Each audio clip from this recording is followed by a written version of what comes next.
Start the music here. Don't mess up the alcohol. Are we gonna pretend that we're...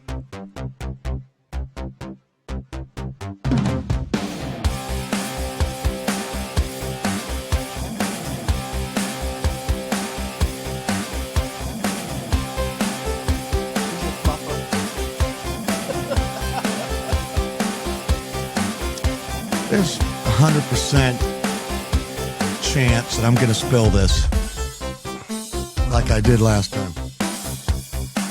Oh, that does smell good. That smells yummy. Hey, everybody, welcome.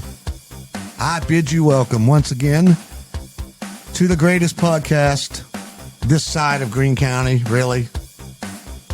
As if my Dixie cup isn't flaccid enough. Now it's even worse. You just need a handkerchief for the dance. Hey, that podcast is called Talk 80's to Me. And only me. So the rest of you be quiet. No, I'm kidding.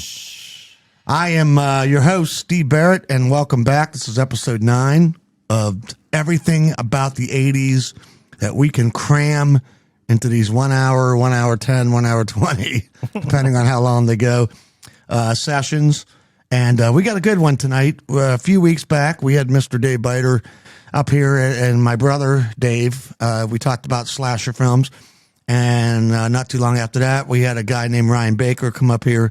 And he joined a frequent guest host, Adam Jode of Scattered Hamlet. We talked about 80's wrestling. And he's on the road right now, so good luck and everything. He's on the road, and we're going to toast to that as well.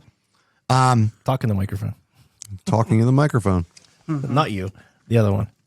And I was doing so good last time. Ryan, you got to pretend it's Mr. Microphone from the 80's. Remember that crap?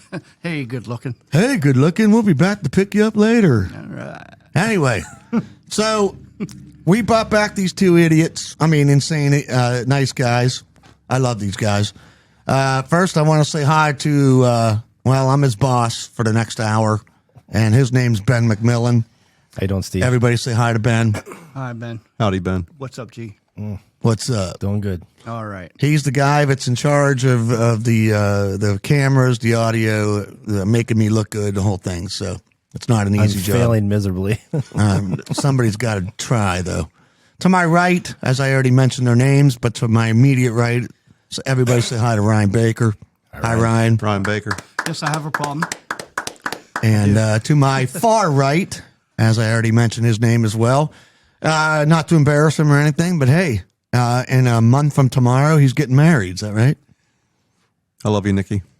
Congratulations. Everybody say hi to Dave Beiter once again. Come on. Come on, say hi to Dave Beiter. Thank you. Third time's a charm. Yeah, oh, yes. Good resist. I'm right behind that. Woo! And on that note, let's have a toast. Yeah. So, Mr. Beiter was kind enough to, what did you bring last time? You bought some good stuff before. What did you bring? That would be sheepdog peanut butter Sheepdog whiskey. Peanut butter whiskey. That was good stuff. Very good stuff. Really? And this time you once again have graced us with some, hopefully it's not embalming fluid like we drank before. What is this that we're drinking, Dave, as we toast? This would be Firefly sweet tea infused with vodka. Nice. Sounds yummy. Can you get that locally, or do smell you have it? to get that online? Definitely locally. Talk in the microphone, Ryan. Huge. I keep on forgetting. You did Huge good last proponent time. of shopping locally. Nice. Dave is all about shopping locally, Oh, definitely. and that's important. And speaking of shopping, once again, want to thank our sponsor, Apex Giant. Say it with me, guys. Apex Giant. Apex Giant. Apex Giant. Lifetime warranty. They are amazing. Lifetime warranty, awesome products, including the famous Minimalist Wallet and other really cool stuff that you can check out on their website, www.apexgiant.com. Made in the USA, lifetime warranty, good stuff. Check it out. So I want to thank Apex Giant once again for being a part of these shenanigans. Shenanigans, I tell you. Speaking of shenanigans, tonight's topic is all about 80's horror. Several weeks back, as I already mentioned, we focused on slashers. And this time I reached out to these two crazy guys to my right and said, hey, not a countdown. We're not doing a 10-1, anything like that. But give me some movies. We're going to talk about horror movies tonight, not just necessarily slashers. They can be in any part of the horror genre, whether it's comedy horror, action horror, sci-fi horror, musical horror. I don't even know if there is one, but any event, yeah, we're going to step outside the slasher realm and hit all things 80s horror. And what we're focusing on is not the obvious, not Captain Obvious, the mainstream 80s horror, not your Fridays, your Halloweens, your nightmares, your blah, blah, blah, blah, blah. We're talking about the movies under the radar, if you will. The lower budget, the ones that really don't have any famous stars in it. Whether they're bloody or filled with tons of just senseless nudity, anything like that. But these are movies that we think you should see. Mm-hmm. For those of you who are horror fans, maybe you're younger, maybe you're just getting into the horror realm, and you're wanting to know about some of the good ones from back in the day when, in my opinion, the 80s decade really spawned out a ton of great horror movies and a ton of bad ones. And if you're like a girl and you don't like horror movies like Ben, maybe somebody's will inspire you to watch horror films. Nope. No, maybe not. Maybe not for Ben. Yeah, but it'll be cuddle time. Yeah. Oh, honey, I'm scared. Steve won't cuddle with me. He's not a cuddler. Listen, next week for Ben, we'll talk about the greatest episodes of the Golden Girls for Ben. I'm could still do trying that. to convince Ben that the Texas Chainsaw Massacre is a rom-com. Yeah, absolutely. I was going to wear that shirt because that's my favorite of all time. Oh, my God. A boy, a girl, and a chainsaw. I think I told you guys a few weeks ago. Beautiful I was scared watching Charlotte's Web, the old was it 80s, 70s. I don't even know what year that would have been. Was it what? Wilbur? Might have been 80s. Wilbur the pig or something? Wilbur, was yeah. it? Anyway, Templeton. let's salute to Ben's girliness. Yep. All right, afraid You're to all watch kinda horror hate now. movies. Yeah, I'm not spilling it this time. Sip it, What'd you sip say it, that? sip it, sip it. Yep. Cheers, brother. Cheers. He's the type that says it's a kilt and not a dress. Who? Interesting. It's like tea. Did I miss what you said it was? What is it? Tea. Oh, okay. Well, that explains that. Yeah. It's tea and vodka. That's interesting. I have a funny feeling it would taste better if it was cold. You know? There's What do you another think? company I have. Have you tried it cold on ice? I have not. I wonder if it would be good like that. It's good. I tried another company. It hurts I don't know my if it was like a Jim pee-pee when Beam I or drink one of it, them but is it's the- good. Whoa. You're doing it wrong. That's a... So that's an alcohol reach around. Hey, by the way, Dave Beiter, be careful because based on his last appearance here, Ryan's all about the climax. Anyway, Good to know. and you can check back to a previous episode that Ryan's on to find out all about his climaxing. It's a pretty interesting story. My red face right now is not from the sun or alcohol. Yes, I'm embarrassed right now. Okay, listen.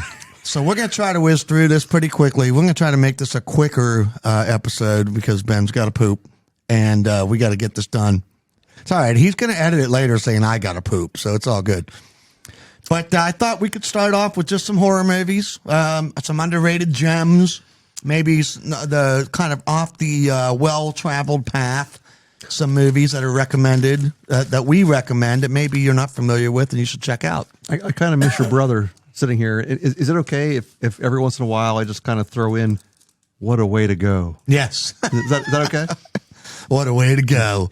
And we will probably talk about different ways that people go in these movies. We're also going to see how we can, if we can organically throw in knife in the butthole at some point throughout this evening as well. Oh, I definitely have a keeper on that one. Uh-oh. Uh-oh. That's All what right. the movie's called. So if I may, let me start off. It's called Knife in the Butthole. Wow. Yeah. You don't want to Made see your the top 10, right? You don't want to Yeah. see the sequel. No, it's a sequel to like the Smurf movie. Knife in the Butthole 2, anal leakage, anal bleeding. I bet that's been made, Papa, by the way. but Papa doesn't take it. All right, so let me start off with my first movie, and then we'll just move down the line, and then we'll come back to me, and we'll keep doing it that way. And stop gonna staring go at my on. notes. Okay. That's cheating, and you will get slapped on the ass for that. I have like no ass, dude, so it's not going to happen. All right, here's my first movie, guys. 1980, He Knows You're Alone. Ooh. Directed by Armand Mastroni. Nailed that one. He Knows You're Alone. That's right. We'll fix it in post. Wow. Okay. Have you guys seen it? I know Dave has. Have you seen it, Ryan? No. All right, here's the synopsis. A young bride-to-be is being stalked upon by a serial killer in Staten Island. She gets help from a former lover, but will they manage to escape? Okay. Now, came out in 1980. This is most famous for the fact that it was Tom Hanks' first movie appearance ever. And it's actually a pretty decent little scary movie. Not original. Doesn't change the face of horror or anything. Doesn't do anything extraordinary. But it is an effective, scary little thriller about brides to be who are stalked and some murdered and some terrorized by a lunatic. And again, Tom Hanks' first movie. That what's interesting is later in the 80s, Hanks went on Letterman after he started having success with movies like Big and those kind of movies, and you can see this on YouTube. The entire time he was on Letterman, he made fun of this movie, mocked it, and said it was his first film, it's his worst film, blah blah blah. And I thought it was pretty interesting. But here's the cool thing: in the original script, his character Elliot was supposed to be brutally killed, but the producers liked him so much and thought he had so much charisma that they felt bad about killing his character, so they let him live. I almost wish he would have been brutally killed because, quite frankly, he terrified me in Bosom Buddies. I'm glad you brought that up before me. Yeah, I mean, Peter Scolari and Tom Hanks, you're like... Maybe they could do Castaway 2 or Wilson. Please kill them both. Right. Yeah. Was that movie before that Mazes or something, whatever that thing, Mazes and something? I forget what it was called. Tom Hanks was in some kind of movie it was called like that. I don't know what you're talking about. Cheesy. And please talk in the microphone. I keep on forgetting. All right, Ryan, what's your first movie from the 80s? Underrated gems, movies off the well-traveled path, excuse me. This was one of the movies that I like to watch late at night when I can't sleep. Motel Hell. Yes. 1980. 1980. Yeah, Great and that's movie. about, farmers' sausages is actually not pork. Do you remember the tagline? It takes all, what was it? It takes all kind of critters to make Farmer Vincent's fritters. That's yes, right. Yes. That's right. This is a crazy movie. Motel Hello, but the O is burnt out on the sign, so it's called Motel Hell. Funny movie, too, right? Actually, that, if I remember correctly, that was Cliff. That it was from Cheers, his first movie. Playing up to his neck and gargling. Mm-hmm. He was one of the what was the band? Ivan and the Terribles or something like that. Their band wrecked, and anyway, Ben. The basic premise is he was like a drummer. This crappy motel. People, the owners of the motel, their brother and sister, and they cause people to wreck in front of the motel. They pull the people out of the cars. They bury them from the neck up. From the neck down in their backyard. They cut their vocal cords and they fatten them up to make sausage. I feel like I've seen that. It's a good movie. No, I didn't see it. All right. No. And the thing is that you're just going through the whole movie. So they're having these picnics out and about. Oh, they're everybody's talking about his barbecue was so, just stupendous. Very sweet kinfolk. Yeah, brother and sister. Right. Very wholesome, family values. Mm-hmm. Ben, you probably have seen it. Yeah. It's definitely on top of my list. Kind of reminds me of the Brady Bunch. I've seen it multiple times. And the sister Ida is played by Nancy Parsons, who was Miss Bowbricker in the Porky's movies. No kidding. Yep. So good movie. Yeah. And it had a funny climactic scene. There's your climax right there, with the farmer and the pig's head wielding a chainsaw. It's a good movie. Check it out. Good times for all. Good pick, man. Thank you. Mr. Beiter. I am going to kick things off with Waxwork. Ooh, that's a late 80s, right? Late 89? 80s, 87, 88. Okay, yeah. That almost made it to my list because it wasn't too bad, actually. Well, not bad. Your stereotypical bunch of high school kids end up in a wax museum.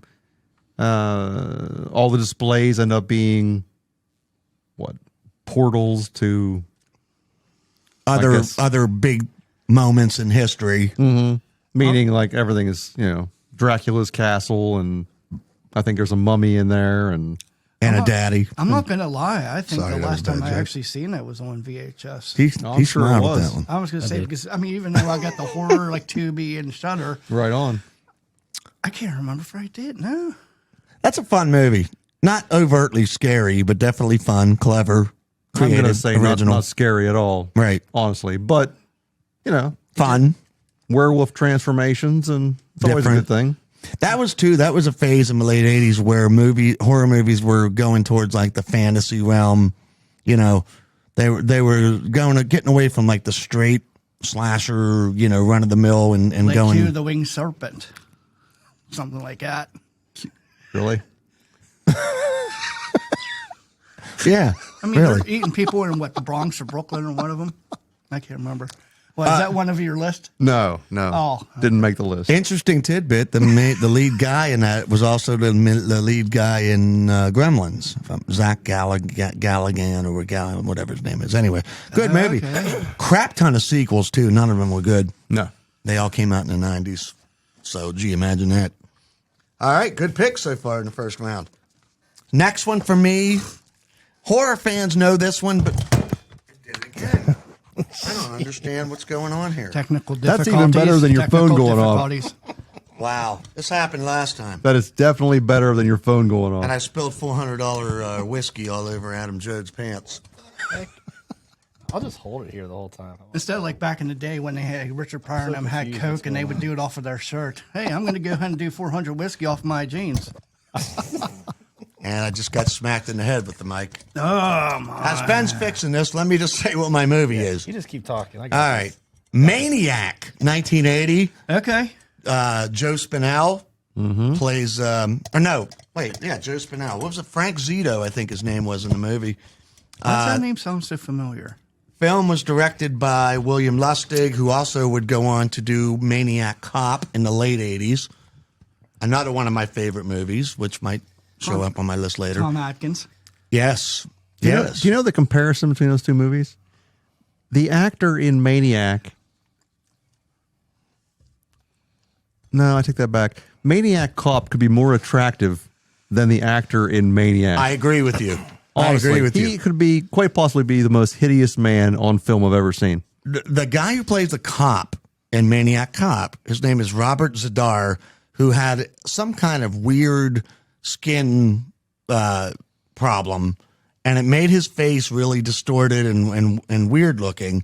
And he is 100 times more handsome than Joe Spinell, who played the lunatic in Maniac.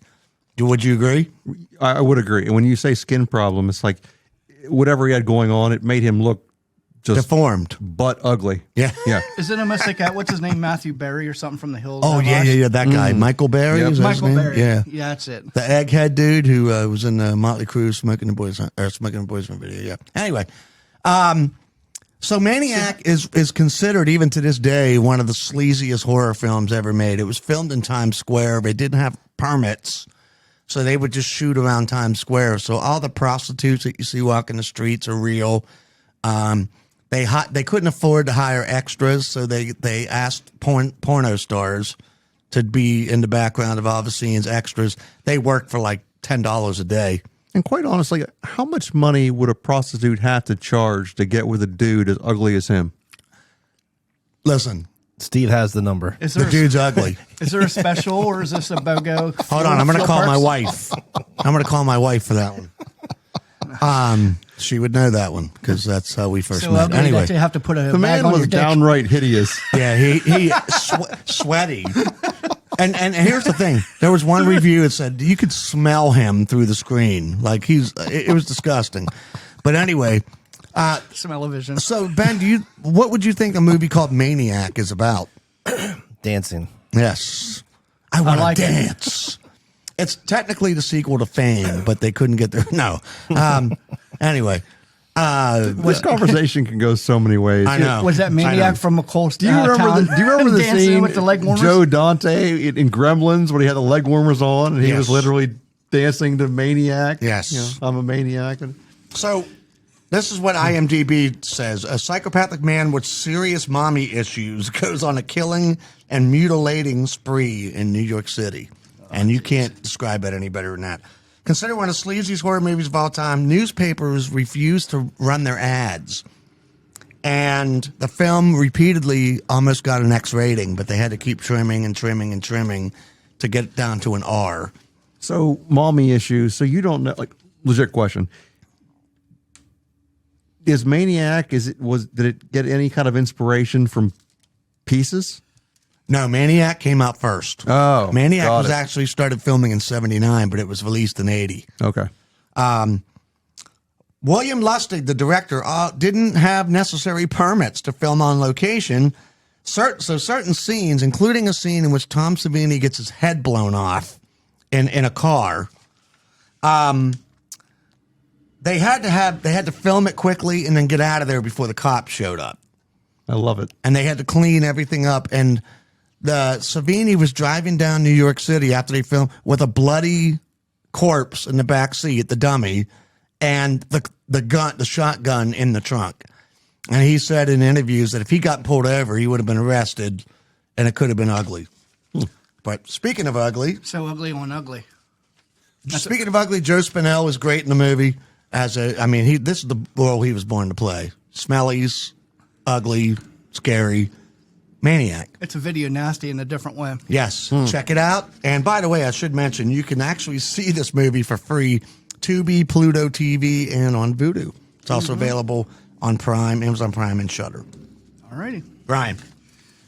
Going back to the other pick, too, with the Motel Hell, you can see it on Tubi, so if you want to. I am going to go straight for the butthole in the ass. Yeah, what? Or was it the stabbing? I'm sorry. The knife in the butthole. Knife in the... Wait. The butthole in the ass? Is that what you said? Yeah. How do you put a butthole in an ass? All right, go ahead. That's my climax of the week. So knife in the butthole. Cannibal Holocaust. Cannibal Holocaust. Ooh. Okay. If Released anybody in 1980 in America. That's right. If anybody does not know it, it's basically about cannibals, but it's basically just you got a documentarian team goes on site, sees what's up, and then they realize that they are the one that's going to be up. They are dinner. Almost like the Vlad the Impaler, and utensils. And the big controversy was they actually did. Unfortunately, they did kill animals. Yeah. And I just want to give a disclosure. Definitely not for that. But, as far as filmmaking from 1980, they pushed the envelope for the purpose of, hey, let's see what we can get away with and market it from there. And I think it was like a $6,000 budget or something. It was like ridiculous. Yeah. Animals are really killed in the film. Yeah. So it's hard to I watch. remember a turtle. And a monkey, I think. And a monkey. There's at least one other animal, but I can't remember. It's been a long time since I've seen the movie. Yep. That movie was so controversial that people, because it's considered to be the first quote unquote found footage movie ever. And that movie was so controversial that the director actually was brought up on murder charges. Hauled into court. And he had to bring the actors, all of the actors who played in the film who were killed, quote unquote, on screen. Just to prove they were still alive. Yeah, that they were still alive. Very, very, and it was banned in pretty much every country. A real shocker of a movie. Very, very crazy. Good pick, man. I think that's one of those you have to, like, if you want to start from the ground up watching horror and you're focusing on the 80s, I think that is that's one of the landmarks. I agree with that. Good pick, man. But not a tongue-in-cheek necessarily, but of starting in the 1980s where everything was supernatural and devil this. Yeah. And it was almost like a bridge with a slasher, but it actually had like a real moment in time, if you will. Well, and it felt like a 70s movie. It just happened to be released in 1980, but it was made in the 70s. It felt like those cannibal movies that were pretty big in the 70s. But it fell in the 80s, and it counts, and it's a very important movie. And it goes hand in hand with Cannibal Ferox, too. All right, Mr. Beiter. So we went Maniac. I went Maniac. He went Cannibal Holocaust, dark, grim stuff. You said you want to lighten it up a little bit. What's your next pick? I'm going to lighten it up with Night of the Comet. Great movie. Was that 1980, 81? No, that was later, wasn't it? Wasn't it considered? 84. Oh, right, it was 84. Okay. All right. I thought it was like later than that, but wow. That's a comet. Okay. You had a couple teenage badass sisters. Mm-hmm. Well, first of all, it's post-apocalyptic. Comet flies overhead, takes out 99% of the people in population. Los Angeles, decimates them, and you're left with these Valley badass girls. sisters. Yeah, I mean, they are really like they are the definition of final girls.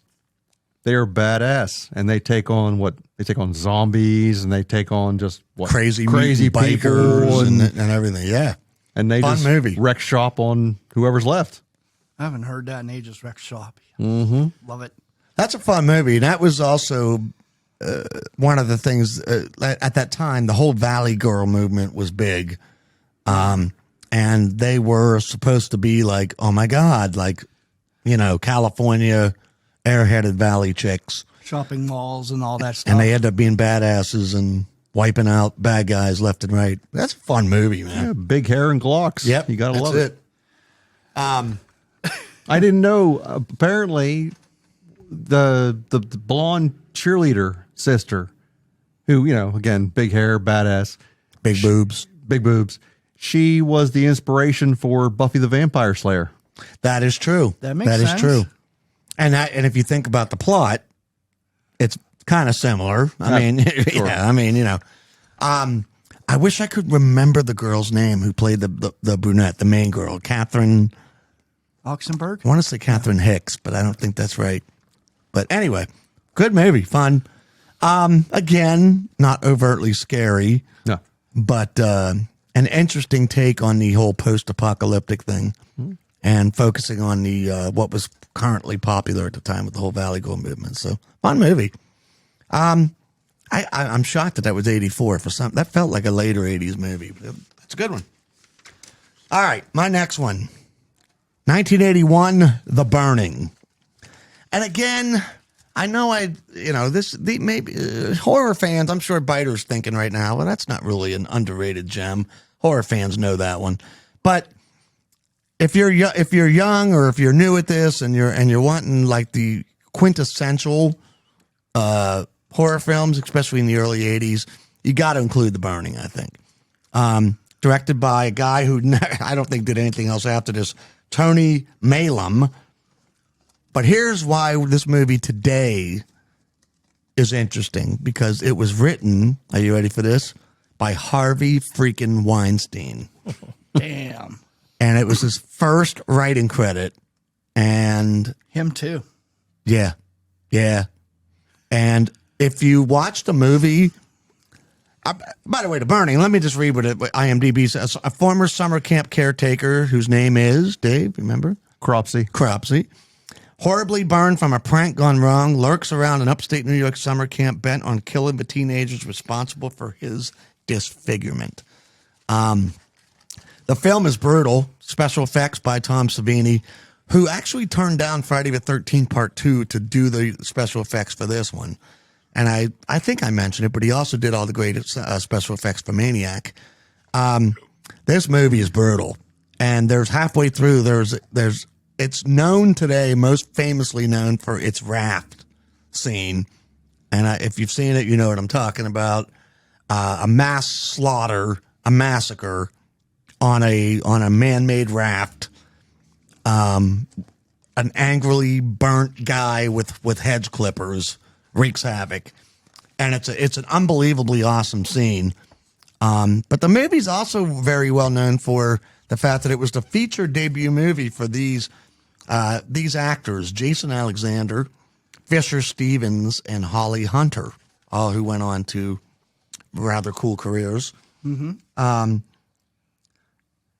So yeah, it's free on Tubi, and you can also, if you have Paramount Plus and Amazon Prime, you can also check it out on there as well. How about you, man?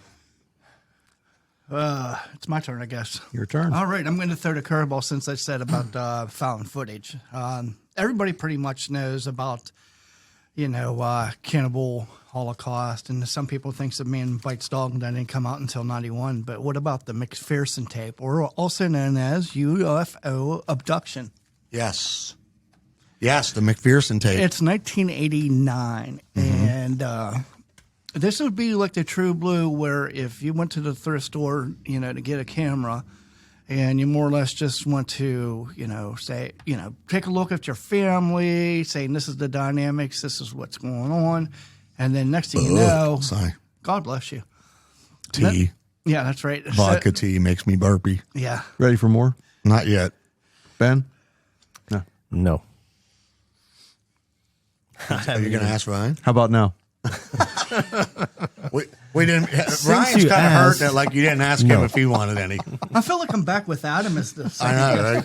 sucking hind tit over here. What the?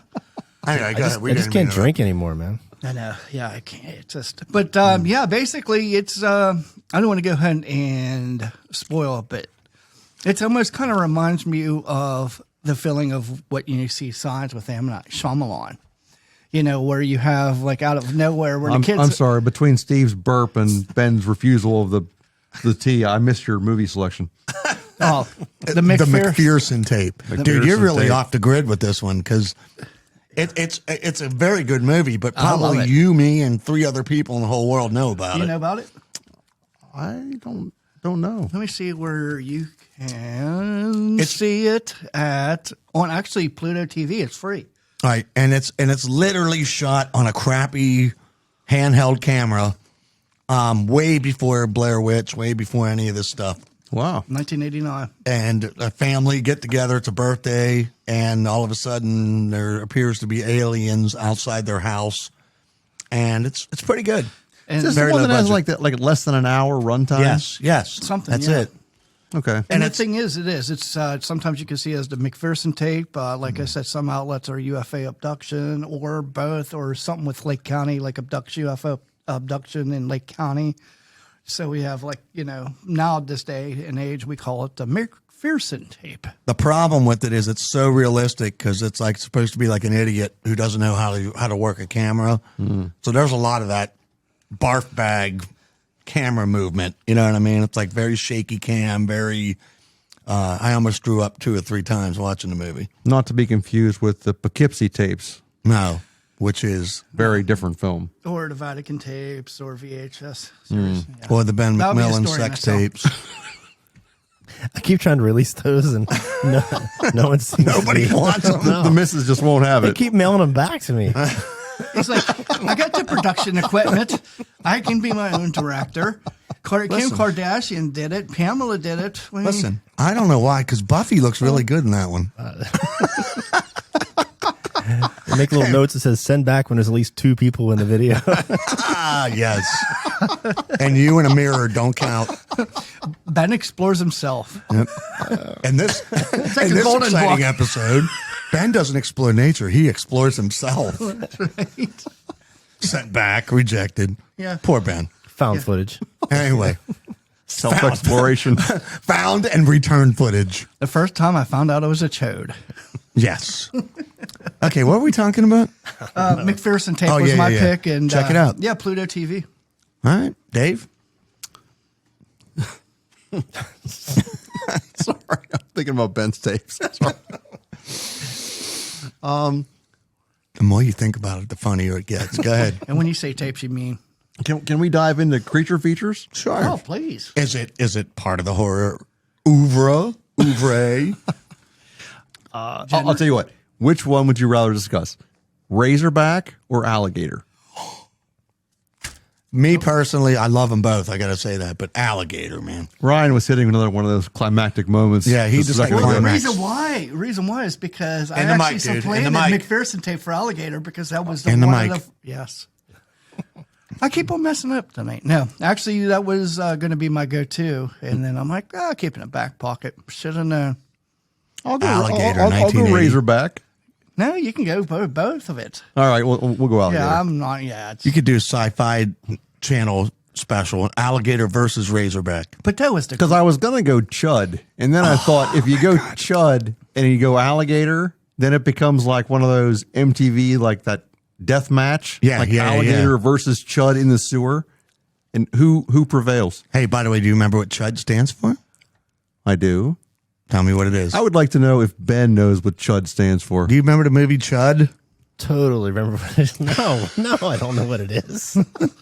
Come on, ready? Dave, on the count of 3, we're going to say it together. 1, 2, 3. Cannibalistic humanoid underground dwellers. That was my second guess. Yes. Yeah. Someone online had the nerve to write carnivorous. That person should be slapped. They should be at least twice. How dare you? I know my one buddy When does you read it, independent you go, films and stuff.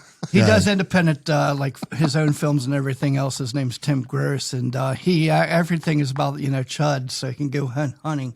So it doesn't matter what the weapon is, he'll have it. Wow. Yeah. Chud. Okay, we're not talking about Chud. I'm sorry. We just went off the road again. What was your movie again? Alligator. Alligator Yeah, let's do that one. / Razorback. 1980, right? John Sayles, I think he wrote that movie, might have directed it. Blatant ripoff of Jaws, right? Blatant. From the beginning. I mean, it's alligator instead of a shark. I Yeah, mean, but the only difference is you got a baby to flush down the toilet. right. This is Versus literally somebody's gonna go a ahead baby and- alligator flushed down the toilet, Ben. Yeah. And Versus years Alex later, Kitten are getting eaten. after eating nuclear waste in the New York City sewers. Did you eat pizza too? Did you? No. They were That's another experimenting. movie. Oh, Shredder. Turtles. That's a good Yeah, one. That's another horror movie right there. Turtles with vaginas. Yeah, that movie scared me too. Wait, what? Turtles with... All right. Yeah, I just got that.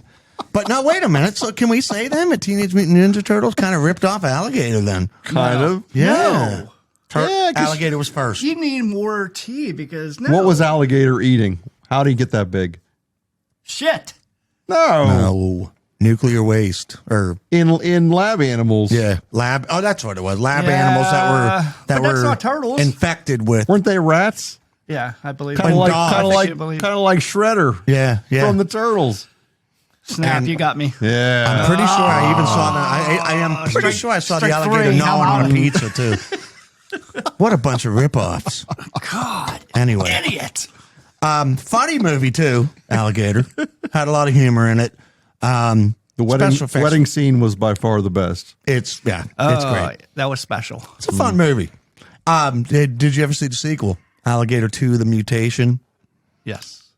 I'm going to say no. Don't.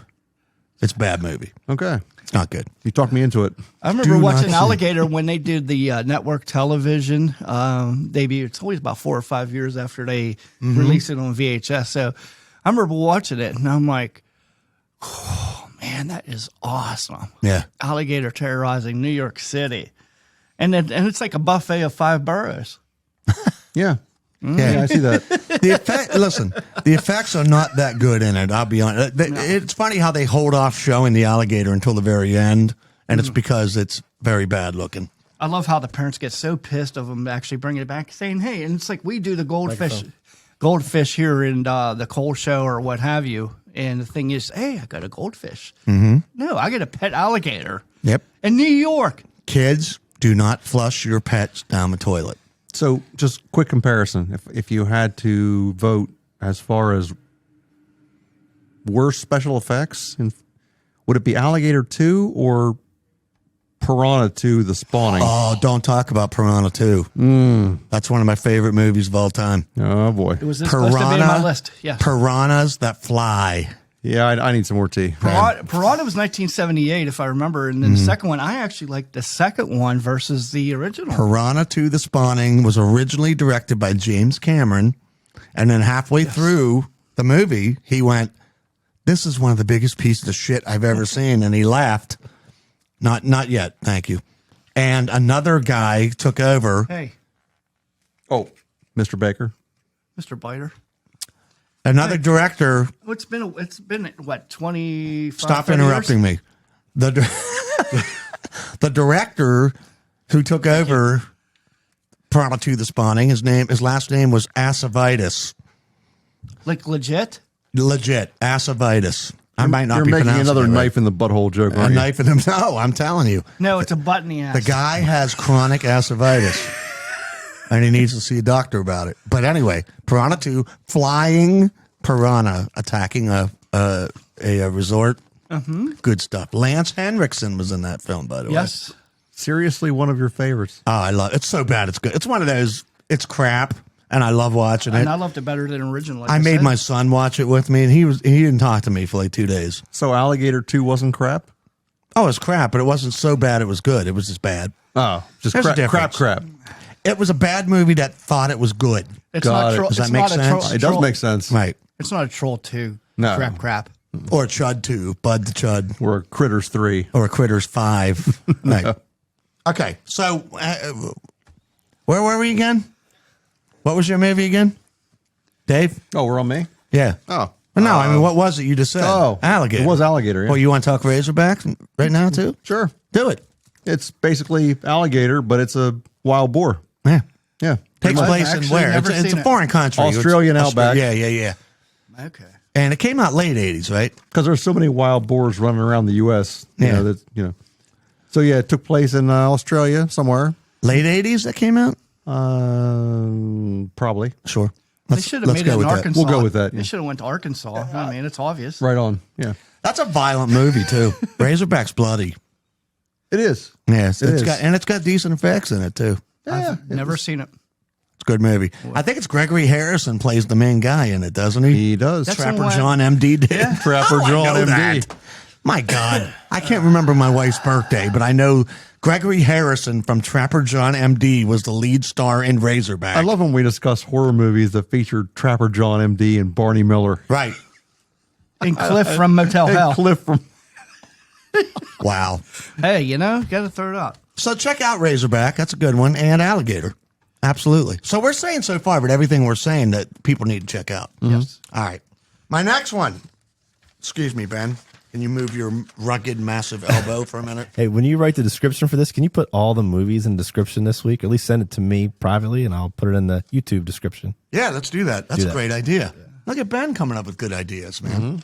It's what I do once My or twice next a year. movie, 1981, Tobe Hooper, who directed Texas Chainsaw Massacre, a great little unknown, I shouldn't say little known movie called The Fun House. 1981. I like that Dave's that sexual satisfied. Out of the clown movies in 1980s horror, I think it's better than Killer Clowns. It is better than Killer Clowns. Killer Clowns is stupid, but in a fun way. In a fun way. It's cool. Yeah. But this is a straight up horror movie. Fun House. Uh-oh. I'm getting a mean look. Did I just diss Killer Clowns? This is side-eye.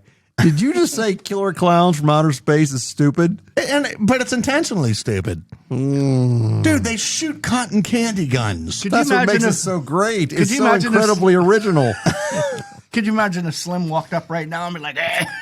Listen to me. The clown that does like the shadow puppets on the wall, and Yeah. he does like the giant T-Rex, and then it comes down and I'm like not saying it's a eats bad the- movie. I'm not saying it's a bad movie at all. It's a comedy, though. It is a comedy. Right. Whereas The Fun House is straight up horror. And it's a very gritty, low budget, dark movie, too. IMDb, once again, 4 teenagers visit a local carnival.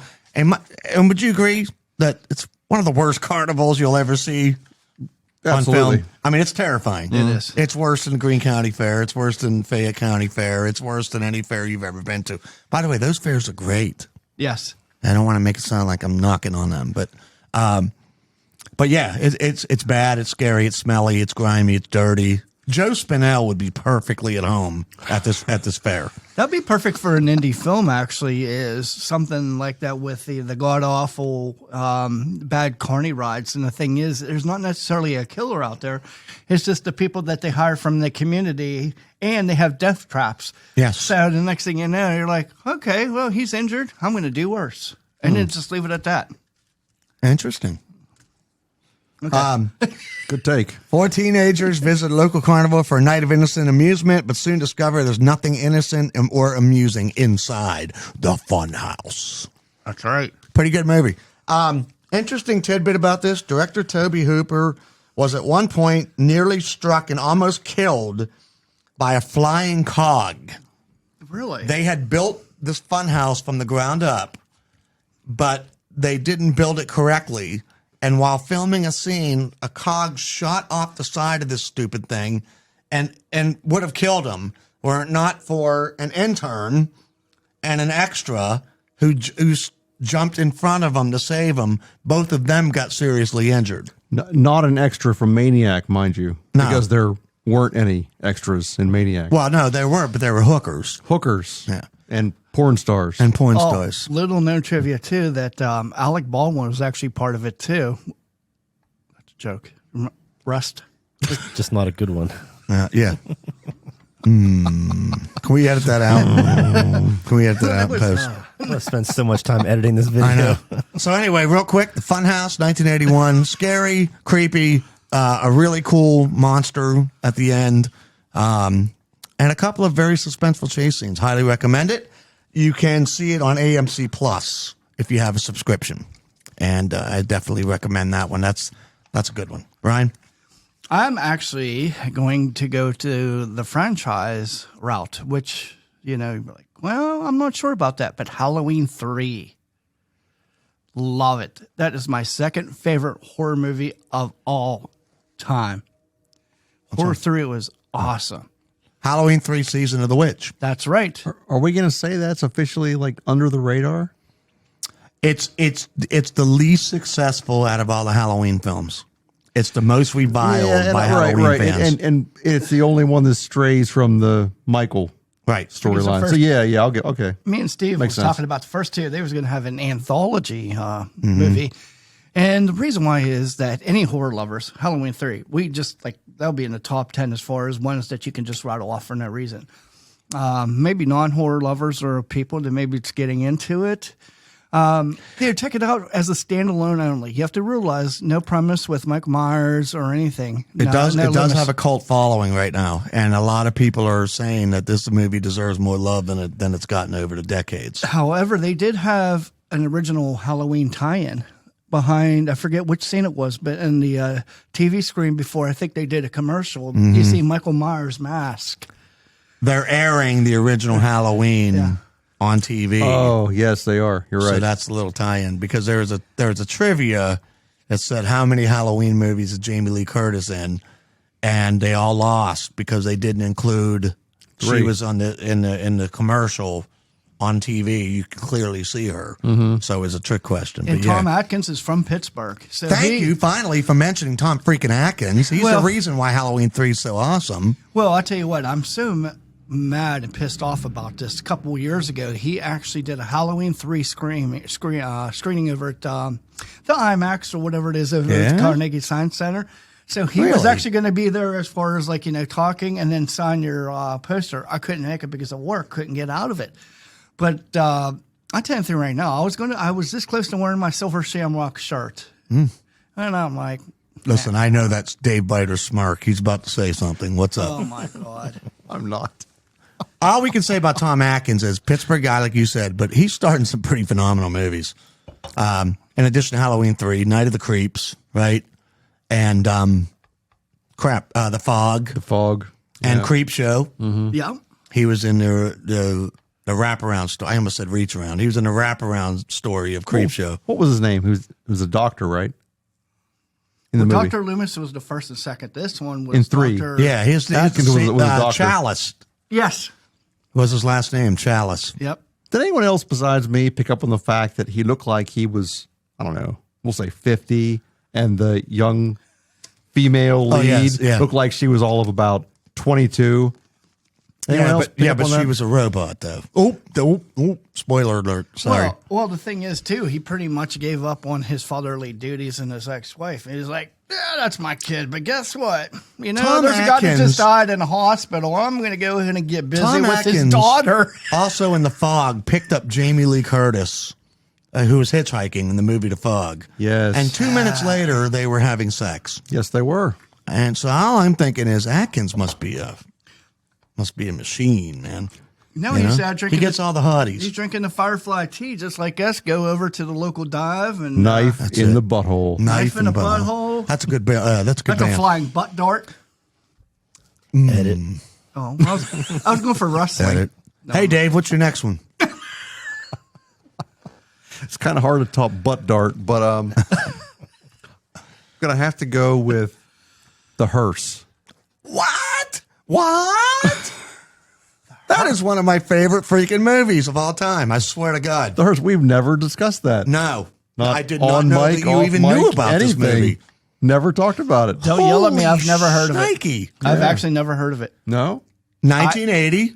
Okay. Trish Van Devere. Van was the lead Devere. star, who was George C. Scott's wife, and was also in The Changeling, The Changeling. which was another great horror movie. But anyway, The Hearse. Oh my God, that's one of my favorite movies. She inherits a house. Her aunt passes away, leaves her a house. Mm-hmm. You know, as luck would have it, her aunt worshiped the devil. Mm-hmm. As luck would have it. And, you know, because otherwise it would be a Ben movie. Right. So, you know, Dresses and all. I mean, look, you're right. If she worshipped the Brady Bunch, Ben would watch it. But go ahead. Yeah. So, you know, so the aunt died, and I guess the hearse crashed, and there was a big explosion, and Right. they never found her body, Right. and there was no driver. There was no one there was no one driving the So hearse. it's like the car? It's kind of like the car. Yeah. Yeah. Only the movie is just filled with atmosphere, man. A lot of dread. Like a lot of great scenes where this house in the middle of nowhere, the lights go out, she's walking around with a candle. Wow. You know, knife in the butthole, everything, man. It's great. You know, now that I think about it, it's a lot like Cannonball Run, What about the duel? except that, you know, everyone's alive and there's really nothing funny. And there's no cars in it except for hers. So actually, it's nothing like that. Nothing like Cannonball Run. So is it like duel at all? Similar. That's what's his name? Oh, I can't Dennis remember his- Weaver. Thank you. I know way too much of this shit. I'm so sorry, guys. You know one thing right now, I got too much on my mind. You know, button in the ass, still, and I don't understand what's going on, Ben. Ben in the dress. I just still. And we just need I'm to pretty start sure he over. didn't say that last one into the mic, so it's okay. We just need to start over. No, I want to go home. I realized why I'm not going good because I was used to being in that corner, and I'm like, okay, I get a good trajectory. Now I'm like, 7 minutes. We're closing in. All right. So I recommend the Hearse, by the way. That's a great choice, man. Thank you. PG, by the way, the only PG horror movie that I would recommend. All right, I'll So watch that's that PG. one. What is Okay. it? What's it It's called? called The Hearse. All right, I'm on it. I'll watch that. 1980. I'm all over it. Don't tell me how it ends. All right, my next one, real quick. Let's try to bang through a couple more of these here before we wrap it up. But anyway, Happy Birthday to Me, 1981, directed by J.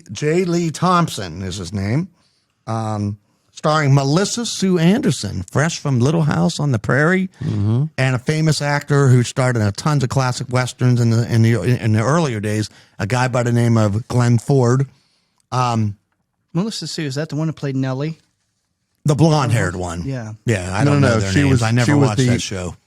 She was The blind one, right? the blind. Oh, I was thinking Nellie with the locks. No, Yeah, the real smart ass. she was a bitch. No, Yeah, she was. yeah.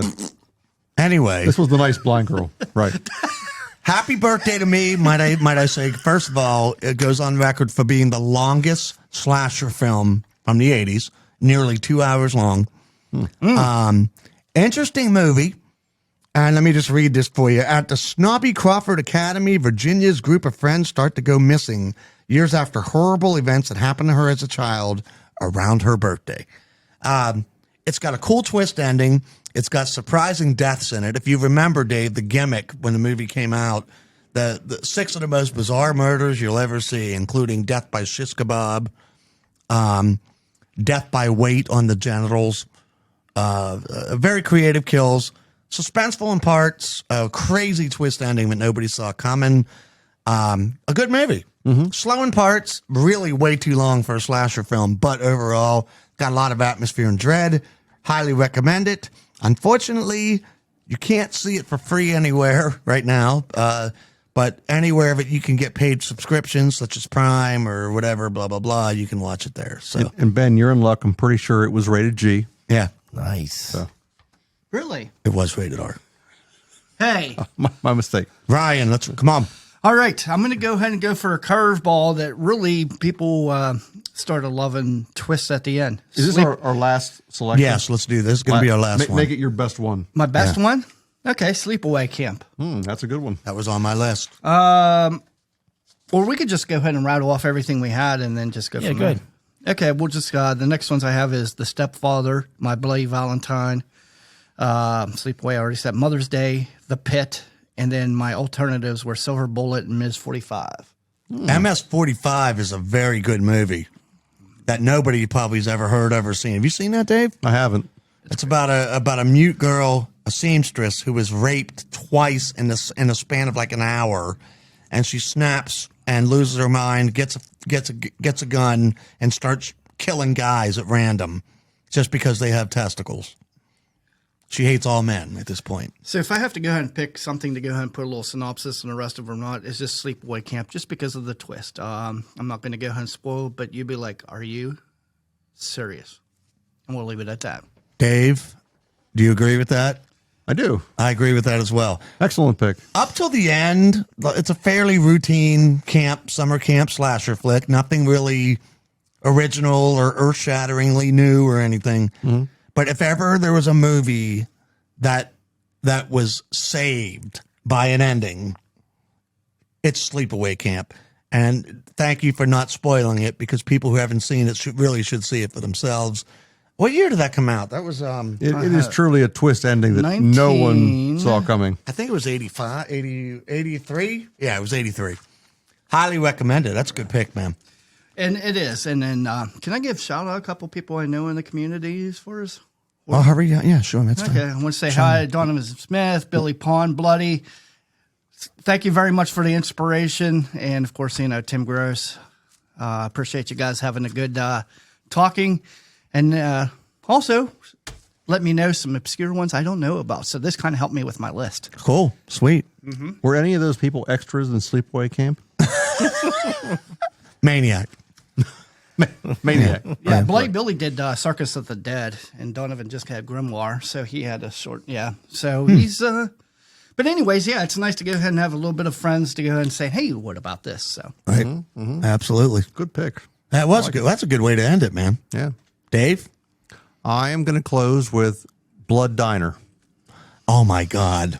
Blood Diner. What a fun, a classic 80s movie. That is a classic. I don't have to ask Ben if he's seen it. No. It's okay. What year did that come out? Was that late 80s? 87. Yeah, I think so. I think that's right. What a crazy movie. Yes. How do you sum up the plot for that one? Cannibal brothers inspired by a cannibalistic uncle who, and they worship some kind of god, right? Like, isn't there like a Sheetar? Yeah. And they run a diner. So they kill women and they use their body parts in their dishes in the diner, but they're committing blood sacrifice to help resurrect an Egyptian goddess. Mm-hmm. Could you imagine that restaurant? That's the end goal. Are they serving body parts in the diner? Yes, they are. Yeah, sort of. Yeah, That's a sequel to Motel Hell. And the customers love it, by the way. It's a very popular diner. The customers love it. Mm-hmm. Zero waste. I like it. Yeah. I'm surprised nobody says Economical. chopping mall. Chopping Mall's good. No, I take it back. I didn't like Chopping Mall. I thought it was fruity. Chopping Mall was just dumb. Yeah. Dumb. Or The Pit. I like it because he had that kid. The Pit was good. What else is on your list, Dave? Rattle them all Anything off. else? Is that all of them? Or just rattle them off? I don't know. I tell you what, we can end it with a famous one that you just like. Well, I haven't said mine yet. Jeez. I didn't mention Stage Fright. Stage Fright's good. Hey, wait, that's a musical. Right? Isn't there music in that? There is music in there. Yeah. And I also did not mention Street Trash. Street Trash. What a great movie. What's that? What was that stuff called? Viper? Viper, definitely under the radar. They drink nuclear stuff and the bums, homeless people. It is toxic brew. Yeah. And it makes people, the one dude melts in the toilet. Just melts into a pile of ooze. It's just right in the toilet. It's kind of like the toilet at Hilltop X. Anyway. Yeah, that's a fun movie. Mm-hmm. It's very disturbing. I mean, listen, whoa. It's a fun movie in parts, but there are rape scenes in it and disturbing deaths, and there are a lot of hobos and bums that are just melting away to nothing on the street. Yeah. And one of the best taglines is, "It's easy to find the sewer when you're everywhere." Yeah. Does it have any knives in the butthole? And surprisingly, a lot of male nudity in that one too. Which there could be a knife in the butthole. Nudity. They would never even know it. Let me end it with this. If I got to pick one, well, some of my other ones here, but I want to mention Graduation Day. See it just because it's awful. I love it. And it's the debut of Vanna White, 1981. I love the mask and the hat. Yeah. It's a bad movie, It's almost like Tourist Trap. House by the Cemetery, Lucio Fulci, 1981. That is great Italian haunted house flick. You got to check that out. Madman, 1981. Another summer camp. Madman Mars. Low budget. well worth checking out. A lot of bloody special effects in that one. You already said My Bloody Valentine. How about The Prowler? The Prowler. Joe Zito directed that one, 1981. A guy wearing a military, wearing fatigues and slaughtering people with a bayonet. That's like pretty cool. The Doughboy helmet. Yeah. Yes. Alone in the Dark, 1981. Jack Yes. Palance, Martin Landau, Donald Pleasance. House on Sorority Row, Dave, 1982. Good one. Slumber Party Massacre, Visiting Hours, Curtains, Curtains. I actually don't 1983. know if I know that one. Very underrated movies. Sleepaway Camp we talked about, and nobody mentioned Silent Night, Deadly Night. That Killer is Santa actually Claus very good. movie, 1984. Or Silver Bullet. There's a reason no one mentioned that movie, Steve. I like that movie. I like it. So Come on. my I like Silver Bullet more. My Bloody yeah. Valentine. Is there a reason why I recognize that name of that? Is there another one? Like a Yeah, newer one? there was a remake in 2009, and it was filmed in 3D. One of the rare examples of a remake being good. Speaking of that, I was surprised. they're doing a remake of Night of the Comet. I don't want to hear that. It is It's true. going to be terrible. But let me end it with folks, if there's one movie that I can recommend from the 80s, a horror film that you absolutely must see, this is it. This will be number one. This should be number one on your list, according to me. And it is my show, damn it. And that's why it's important. Ladies and gentlemen, I give you all the way back from 1982. I wish we had a drum roll here. I give you Pieces. Yeah, exactly. It's a classic. Pieces with two great taglines. First one is "You don't have to go to Texas for a chainsaw massacre," and the other one is "Pieces." It's exactly what you think it is. Yep. Hands down, one of the worst made freaking horror films ever made. Badly dubbed. Listen, there's so many reasons why you have to see this movie. There's a kung fu fight in the middle of the movie that has nothing to do with the rest of the movie. And who can forget the woman going, "Bastard!" Remember that scene? Unfortunately, yes. Yes. There is an ending that has to be seen to be believed. And there are so much blood and guts in this movie. Women literally get chainsawed in half and live.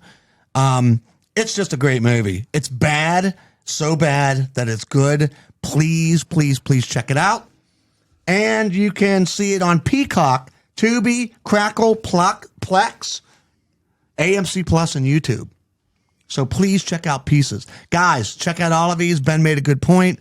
We're going to list some of these movies, right, so people can check them out.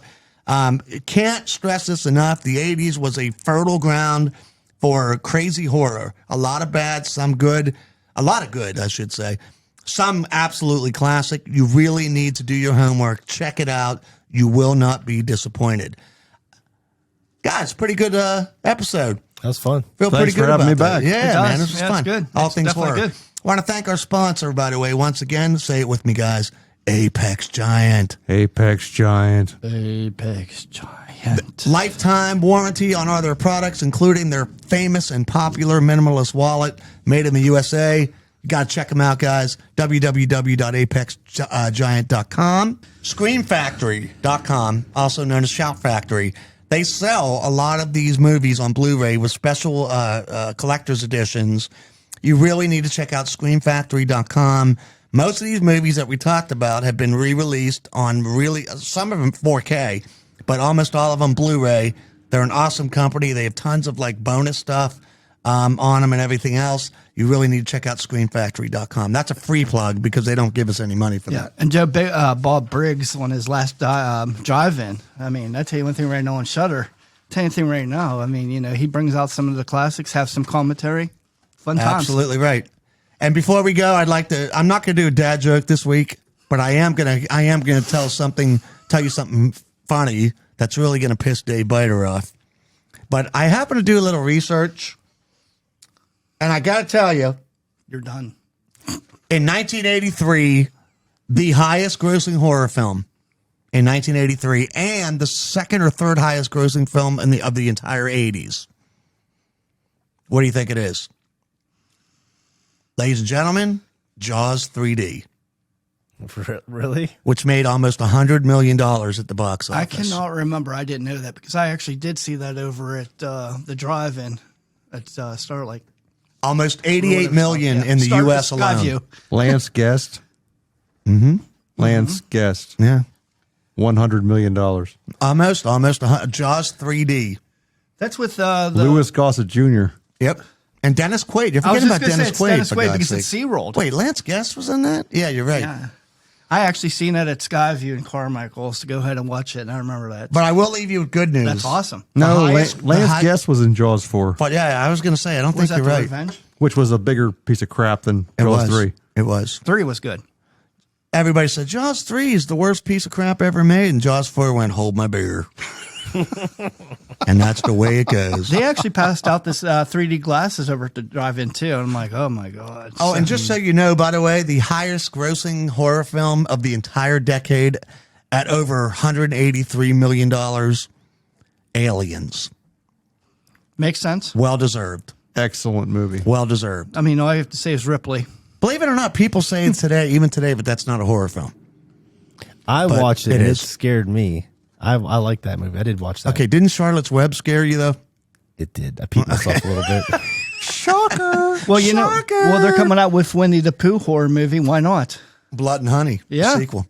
And I just found out that they're releasing, with the success of Cocaine Bear, true story, Kickstarter, director's looking for people to donate money to his next movie, which is called Crackoon.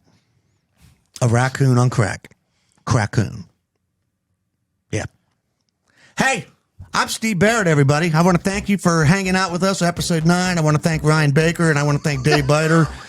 And I also want to thank Ben McMillan once again for doing what he does. But I want to thank you guys for listening. Be sure to check us out on Spotify and YouTube and blah, blah, blah. Episode 10 is going to be next week. It's going to be in the books. It's going to be awesome. You're not going to believe what we're talking about next week. It's going to be a great one. Come back. Thanks for listening. Thanks for joining us. Everybody, peace out. Have a good night. Peace out. Later. Yep.